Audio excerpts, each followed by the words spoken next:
आप सोनिया जी, हाँ आवाज आ जी। रही है आपको मेरी? हाँ देवेंद्र जी, जी। हाँ जी भाई साहब, आ रही है, आ रही है। आ कम रही है है भाई महेश भाई साहब, साहब, आ रही है। कम आ रही है, कम आ रही आ तो रही है, आ रही है।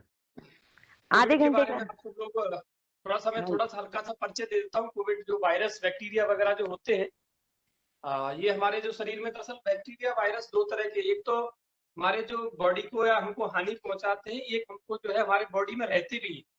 जैसे मैं शायद पहले भी एक बार आपको बताया था कि हमारे पेट में ये लगभग आधा केजी पौना केजी हमारे पेट में बैक्टीरिया होते हैं जो हमारे भोजन को पचाते हैं। तो वो फ्रेंडली हैं, मित्रवत रहते हैं, वो हमारे साथ एडजस्टमेंट है उनका। कुछ वो बिगड़ जाते हैं, तो उनमें जैसे कोविड का भी प्रभाव बहुत ज्यादा है। तो इसको ये जो प्रभाव डालता है वो हमारे पहले रेस्पिरेटरी ट्रैक पर प्रभाव डालता है, यानी हमारे जो पूरा बॉडी है, सेल्स है, टिश्यू है, ऑर्गन है, सिस्टम है। तो सिस्टम हमारे जो रेस्पिरेटरी ट्रैक होता है, रेस्पिरेटरी सिस्टम होता है, नेजल कैविटी से शुरू होता है हमारा। यहाँ पे दो पाइप होते हैं, एक फूड पाइप होता है, इसके पीछे एक हमारा विंड पाइप होता है। इस पाइप से यहाँ दो हमारे फेफड़े होते हैं, लंग्स होते हैं, फेफड़े जो हमारे पीछे तक फैले होते हैं, यहाँ तक। तो ये इन पर प्रभाव डालता है। खासकर ये कफ का रोग है, अकॉर्डिंग हम आयुर्वेदा बात करें तो ये कफ का रोग है। कफ यानी कफ बात पित्त, तीन तरह की प्रकृति मुख्य रूप से आयुर्वेद में वर्णन आता है। नाभि से नीचे जो हमारा क्षेत्र होता है उसको वायु क्षेत्र बोलते हैं। वायु प्रधान वात, जैसे घुटने खराब हो जाना, कमर दर्द होना, ये मोस्टली जो है हमारे नीचे वाला, जैसे गैस पास होती है हमारी, तो उसको हम लोग बोलते हैं वायु डिस्टर्ब हो गई हमारी। दूसरा हमारा जो क्षेत्र होता है हार्ट से और इधर एरिया तक, हार्ट से नीचे और नाभि क्षेत्र तक, इसको हम लोग पित्त वाला क्षेत्र बोलते हैं। आप देख पा रहे हो तो मेरे को, ये हमारा पित्त वाला क्षेत्र होता है। और हम लोग इधर से बात करें तो ये हमारा कफ वाला क्षेत्र होता है। इसलिए कफ वाले क्षेत्र में तो सर्दी, जुकाम, नजला, दमा, अस्थमा, टीबी, ब्रोंकाइटिस ऐसे समझेंगे तो मतलब ये पूरे कफ के रोग हो गए। यानी एसिडिटी बनना, यानी किडनी में कोई प्रॉब्लम हो जाना, हमारे को जो है जैसे डायबिटीज हो जाना, ये सब रोग जो होते हैं हमारे वो पित्त क्षेत्र के होते हैं। एक मोटा मोटी बात है, बाकी डिटेल में बहुत कुछ है।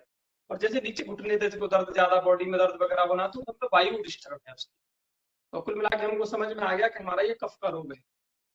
तो इससे बचा कैसे जाए, तो सबसे पहले हम इसकी बात करते हैं। तो सबसे पहले देखिए, याद रखें हम, एक जो ताकतवर होते हैं ना, ताकतवर, जैसे सोसाइटी में हम लोग देखते हैं कि ताकतवर जो लोग होते हैं उनसे सब डरते हैं कि भाई इससे दूर रखो, हाथ जोड़ो, बचे रहो। ऐसे ही अगर हमारे शरीर की इम्यूनिटी स्ट्रांग है, रोग प्रतिरोधक क्षमता हमारी मजबूत है, तो हमको कोई बैक्टीरिया, कोई बात, आएंगे जाएंगे चले जाएंगे, हल्का फुल्का असर करके चले जाएंगे, किसी को मार के चले जाएंगे, बहुत तरह तरह के वो है, तो उसको उतना ही प्रभाव उस पर डालता है। तो रोग प्रतिरोधक क्षमता हमारी पहले से स्ट्रांग होनी चाहिए, सबसे बड़ी बात। आज लोग जाग रहे हैं ये तो मैं कहता हूं, लेकिन ये नहीं जगे हुए। बहुत अभी भी लोग हैं जो एक्सरसाइज के प्रति, भोजन के प्रति, लाइफस्टाइल के प्रति, जैसे मैं अक्सर आप लोगों को बोलता हूँ, आपने पहले लेक्चर्स में सुना, मैं चार पांच बातों को बोलता हूँ, चार पांच बातों को अगर आदमी ठीक कर ले तो बहुत कुछ किया जा सकता है। तो जैसे भोजन है, भोजन बहुत महत्वपूर्ण, और मैं अक्सर बात लोगों को सीधी सीधी बोलता हूँ, लाखों साल पहले हम लोग खाते थे। कई लोग ना चाय पीते हैं, कोई नमकीन खाता है, कोई बिस्किट खाता है, क्या क्या उल्टा पुल्टा खाता है, कोई पिज्जा बर्गर, बहुत बुरा हाल चल गया। तो लोग बोलते जी अरे सब खाते हैं, हम भी खाएंगे। बोले ये बताओ, लाखों साल पहले आप थे तब क्या खाते थे? तो लाखों साल पहले तो हम लोग जंगलों में रहते थे, फल फूल कंद मूल फल खाए। रामचरितमानस में वर्णन है, अगर हम लोग राम जी को मानते हैं तो। भगवान कृष्ण का भागवतम में देखो, गीता में देखो, यह युक्त आहार विहारस्य युक्त चेष्टस्य कर्मच, कहने का मतलब भरा पड़ा है आहार, लेकिन हम उसको एक्सेप्ट नहीं करते और चीजों को। चाय पियेंगे और रामायण भी सुनेंगे। तो या और बहुत चीजें हैं। तो कहने का मतलब है आहार ठीक कर लो, डाइट, न्यूट्रिशन, इस पे आजकल न्यूट्रिशनिस्ट बन गए। मैं भी न्यूट्रिशनिस्ट हूँ, मैंने आपसे पहले भी आपको बताया था, मेरे बहुत डाइट प्लान लोग मुंबई फॉलो करते हैं लोग।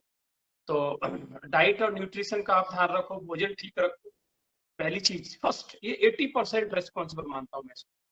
जिसने भोजन, क्या आयुर्वेद में कहा गया, जिसका पथ्य यानी भोजन सही है उसको किसी दवा की जरूरत नहीं, और जिसका भोजन सही नहीं है उसको कोई दवा ठीक नहीं कर सकती। उस पर थोड़ा विचार की। दूसरी बात मैं कहता हूँ कि बहुत गंदी लाइफस्टाइल है लोगों की आज। आप लोगों को तो मैं बड़ा अच्छा मानता हूँ कि आप लोग 5:15 बजे क्लास शुरू कर देते हैं। हाँ, मैं तो जग भी जाता हूँ, मैं कभी कभी आपको देख भी लेता हूँ थोड़ा सा, लेकिन मेरी व्यस्तता थोड़ी रहती है, आपको पता ही है। हाँ, मेरे साथ मैं 11:30-12 बजे सुबह बिजी रहता हूँ, सुबह से लेकर के, और शाम को 5 से 8 मेरा शेड्यूल रहता है। बीच में थोड़ा बहुत फिर अपने लिए भी जीना पड़ता है, और मेरी आजकल थोड़ा एक पीएचडी का भी थोड़ा एक प्रोग्राम चल रहा है, थोड़ी व्यस्तता थोड़ी ज्यादा है। लोग फिर बहुत लोग बीमार है, तो फिर किसी न किसी के 10-5 कॉल रोज आ ही जाते हैं। तो कहने का मतलब है लाइफस्टाइल बहुत खराब है, दिनचर्या। तो दिनचर्या का मतलब आप लोगों की दिनचर्या बहुत अच्छी, सुबह जल्दी जगते हैं, शाम को जल्दी सो जाते हैं, खाने पीने का टाइम है, इसमें मैंने बहुत डिटेल में नहीं जाऊंगा, तो मैंने दिनचर्या थोड़ा ठीक रखो, आप लोगों की काफी ठीक।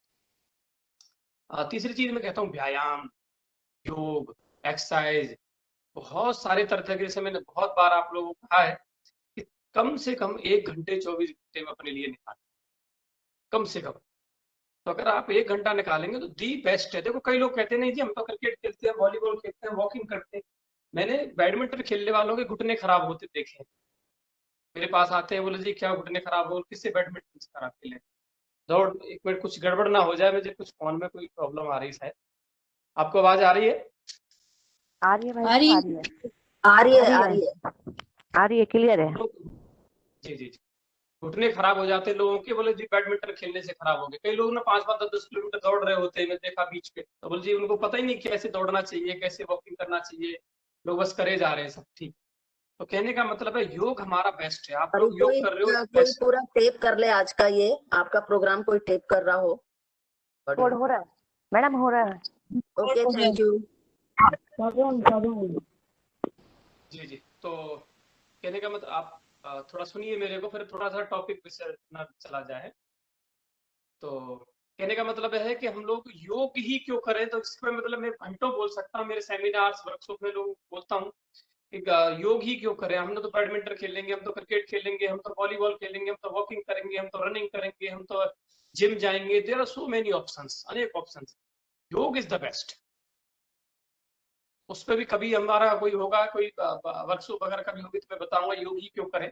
इस पर रिसर्च, बहुत सारी रिसर्च हो चुकी है दुनिया में। तो कहने का मतलब 1 घंटा अपने लिए योग के लिए जरूर निकालो, वो आप लोग कर ही रहे हो। अच्छा, चौथी चीज मैं कहता हूँ कि सोच बदलो सितारे बदल जाएंगे, नजर बदलो नजारे बदल जाएंगे। लोगों की सोच बहुत गड़बड़ हो गई आज की, बहुत भय है, बहुत डर है, बहुत उथल पुथल है जिंदगी में। ऐसा नहीं, व्यस्तता एक अलग चीज है, व्यस्तता सबके में होती है, मैं बहुत व्यस्त हूँ। मैं मोदी जी तो पता नहीं 16 घंटे काम करते हैं, मैं 16 घंटे जरूर काम करता हूँ। तो कहने का मतलब व्यस्तता है, जीवन व्यस्त तो लगेगा, लेकिन मतलब अव्यवस्थित मत रहो, सिस्टम से काम करो, तो वो रखो, और मन को ठीक रखो, ये मन बड़ा बदमाश है। बहुत बड़ी रिसर्च है कि अगर हम मन में टेंशन लेते हैं, तनाव लेते हैं, चिंता करते हैं, घबराते हैं, डरते हैं, फियर करते हैं, कुछ भी समझ लो, तो हमारी इम्यूनिटी लॉस हो जाती है, कम हो जाती है, डाउन हो जाती है। तो क्या करना है हमको, भय नहीं करना है, डरना नहीं है। इसमें बहुत बढ़िया हमारे देखो व्यवहारिक ज्ञान गीता में दे रखा है। दुखे सुखे समय कृत्वा लाभा लाभौ जया जय। दुख में सुख में, लाभ में हानि में, जय में पराजय में, हे ईश्वर, हे अर्जुन तू सब में समान हो। भगवान कृष्ण अर्जुन से कह रहे हैं इस बात को। अर्जुन, हम सबको अपने आप को अर्जुन समझना चाहिए। भगवान ने अर्जुन को निमित्त बना करके ये बातें हमारे लिए, सबके लिए बोली है। तो मैं गीता को बहुत बड़ा ग्रंथ मानता हूँ, क्योंकि आज का समय आदि बहुत व्यस्त है, और हजारों लाखों ग्रंथ हैं अपने सनातन धर्म में, हिंदू धर्म में। तो मैं कहता हूँ कि देखो, गीत सब वेदों का सार उपनिषदों में है, उपनिषदों का सार गीता में। तो 700 रुपए की छोटी सी 7 श्लोक की गीता होती है, बस अपने हाथ में गीता रखो, और उसको एक श्लोक पढ़ लो, आपको एकदम फिक्स सब सारी टेंशन से निकाल देगी। मेरे साथ तो हमेशा रहती है, छोटी सी वाली रखता हूँ, उसमें अर्थ भी होता है। अगर आप लोग लेना चाहें तो गीता वैसे 20-25 रुपए की, 10-20 रुपए की आ जाती है। तो कहने का मतलब है मन ठीक करना बहुत जरूरी है, इस विषय में मैं बोल रहा हूँ। मन आप ठीक रखेंगे तो आपको ये बीमारियां वगैरह अटैक करेंगी। कैसे अटैक करेंगे? हमारे गुरुदेव कहते थे कि जैसे समझ लो, मैं हमारी डेथ होने वाली थी, हमारा एक उंगली टूट के रह गई, आप समझ रहे हैं? यानी हमको लाखों रुपए का नुकसान होने वाला था, हमको 10-5 हजार रुपए का नुकसान हुआ, तो हम उसी को पकड़ बैठे, अरे मेरी उंगली टूट गई, अरे मेरे को 10 हजार रुपए का नुकसान। अरे बोले भाई, तो ये लाखों का होने वाला था। अरे तेरी डेथ लिखी थी, मृत्यु लिखी थी, तुझे उंगली टूट के रह गई, कर क्यों रहा है? तुझे सोच बहुत कृपा है, इतना कम हुआ। तो कहने का मतलब 4-5 ही ध्यान रखें। अब हम लोग थोड़ा सा बात आ जाते हैं थोड़ा सा आयुर्वेद योग के हिसाब से। तो आप योग कर रहे हो, योग बहुत बढ़िया बात है। ध्यान रखो कोविड में ऑक्सीजन की बहुत दिक्कत हो रही है लोग, ऑक्सीजन की। ये भी आप विशेष रूप से ध्यान रखना अभी लेटेस्ट में। ऑक्सीजन के लिए क्या करना है, सबसे पहले ध्यान रखो जो प्राणायाम करे, पता नहीं जोशी जी से मैं भी आगे जब मैं बात करूंगा, भगवान करे वो जल्दी ठीक होकर के निकल के आए, तो उसमें कारण क्या है। और आप योग पे अविश्वास न करें। किसी ने मुझे प्रश्न किया कि योग वालों को भी कोविड इतनी जैसे प्रभाव डालेगा तो बाकी का क्या होगा। तो नहीं नहीं, ऐसा नहीं है। मैं आप लोगों के सामने गवाह हूँ। और मैं करीब जब से कोविड चला है, जब से मैं शायद अपनी लाइफ में इतना कभी नहीं घूमा जितने मैं कोविड के टाइम पे, आप समझ लें। मैं योग करता हूँ, कराता हूँ, और मैं इतना घूमा हूँ, मैंने खूब टच करके देखा है वो कोविड। कहीं मुझे फोन से टच करूँ या कहीं और कोई दीवार से, दुकानों में, सब जगह टच कर, मुझे कहीं कोविड मिला ही नहीं, आज तक नहीं मिला। और मैं चाहता हूँ मुझे मुलाकात उससे हो जाए। तो कहने का मतलब डरना नहीं है, बहुत बड़ा वो भय नहीं है वो सर्दी जुकाम से। लेकिन जिनको किडनी की प्रॉब्लम है, जिनको हार्ट की प्रॉब्लम है, जिनको कोई लीवर की बड़ी प्रॉब्लम है, जो बहुत इम्यूनिटी कमजोर है, ऐसे लोगों को ही ज्यादा इफेक्ट करता। बाई चांस कोई जोशी जी जैसे या कोई हम जैसे समझ लो कोई फंस जाता है, तो जैसे समझ लीजिए एक अपवाद कह देते, अपवाद है। तो और भी देखो मंथन करेंगे क्या हो सकता है, कैसे हुआ है, क्या हुआ है। अभी मेरे में अंदर भी प्रश्न है, और लोग भी मेरे से कई प्रश्न कर रहे हैं जी, अरे देखो योग वालों को भी ऐसा ही हो रहा है, तो योग में श्रद्धा क्यों करें हम लोग, फिर तो हम तो और भी कुछ कर सकते हैं। इस प्रश्न का जवाब मैं आपको एक दिन जरूर दूंगा। तो योग कर रहे, और योग में ऑक्सीजन पे ध्यान रखें। तो प्राणायाम जैसे ध्यान रखें, किसी को अगर कोविड होता है या आपको फील होता है कि मुझे ऑक्सीजन लेने में प्रॉब्लम हो रही है, तो लेटे लेटे, बैठे बैठे कुर्सी पे लेट करके अनुलोम विलोम करें, बैठने की जरूरत नहीं। केवल एक अनुलोम विलोम कर लें, या कुछ न करें तो लेफ्ट बंद कर लें, तो राइट से धीरे धीरे भरते छोड़, आराम से, ऐसे नहीं, ऐसे नहीं, आराम आराम, धीरे धीरे भरें, धीरे धीरे छोड़ें। तो ऑक्सीजन अंदर जा रहा है और कार्बन डाइऑक्साइड आउटसाइड आ रहा है, बस इतना सा ध्यान रखें। तो ये अनुलोम विलोम करेंगे, लेफ्ट नोस्ट्रिल ब्रीथिंग करेंगे, राइट नोस्ट्रिल ब्रीथिंग करेंगे, या एक मैं बोलता हूँ आपको, एक दिन बताया था वशिष्ठ प्राणायाम करेंगे। 2-3 प्राणायाम करेंगे। कपालभाति की ज्यादा जरूरत नहीं है, उस समय पे ध्यान रखना है थोड़ा।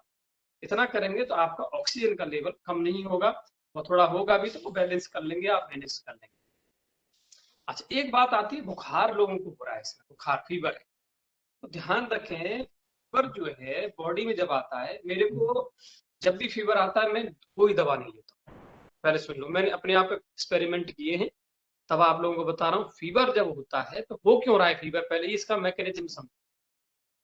फीवर हो रहा है, इसका मतलब हमारे शरीर में कोई बैक्टीरिया, कोई वायरस, कोई ऐसी चीज अंदर इंटर कर गई है कि बॉडी अपने आप को हीट करके, अपना इम्यून सिस्टम स्ट्रॉन्ग करके, हीट करके किल करना चाहती है। हम क्या कर रहे हैं, हम पैरासीटामोल ले लेते हैं, एकदम गलत कर रहे हैं। हाँ देखो, सामान्य बुखार की मैं बात कर रहा हूँ, मैं मलेरिया की बात नहीं कर रहा हूँ, मैं डेंगू चिकनगुनिया की बात नहीं कर रहा हूँ, मैं सामान्य बुखार की बात कर रहा हूँ। सामान्य बुखार अगर आपको हो रहा है, इसका मतलब ये है कि आपकी बॉडी अपने आप को हीट कर रही है, उस वायरस किल कर। हम क्या कर रहे हैं, हम उसमें ऑब्स्टेकल बन रहे हैं, बाधा बन रहे हैं, क्या करके, दवाई दे करके। इसलिए पैनिक नहीं होना है, डरना नहीं है, फील करो, बल्कि और कपड़े गर्म ओढ़ो, जिससे पसीना निकले और गर्मी लगे शरीर को एक बार। उससे क्या होगा, उससे वो वायरस बैक्टीरिया हमारे शरीर में वो मर जाएगा, उसका वो टुकड़े हो जाएंगे, टूट जाएगा, ब्रेक हो जाएगा। तो ऑक्सीजन की बात आ गई, बुखार की बात आ गई। फिर भी इसके बाद अगर बुखार आता है, बस जी अब ज्यादा हो गया, बहुत तो ज्यादा हो गया, तो क्या करना है। आपको याद हो, आप सब लोग काफी, जैसे साधना जी काफी उम्र है, और भी कई लोग हैं, तो कहने का देवेंद्र जी भी शायद 40 के आसपास के लगेंगे अंदाजा। तो कहने का मतलब हम लोग जैसे दादी नानी के नुस्खे हम देखते हैं, तो बहुत बढ़िया नुस्खा हमारे पास होता है। हम लोग क्या करें, 3 तौलिया लें, छोटे तौलिया, 3 छोटे टॉवल लेकर के उनको पानी में डिप कर लें। अगर बर्फ का पानी हो तो दी बेस्ट है, नहीं तो सादा पानी हो, और सादा पानी होकर के इसको ऐसे फटकार देंगे तो ठंडा हो जाएगा। ऐसे हवा में फटकाएंगे तो ऐसा होगा जैसे बर्फ से निकलाएंगे। उसको क्या करें, एक फोरहेड पर रख दें, एक पेट पर रख दें, एक पैरों पे, तलवों पर रख दें, पूरे पैरों पर नीचे।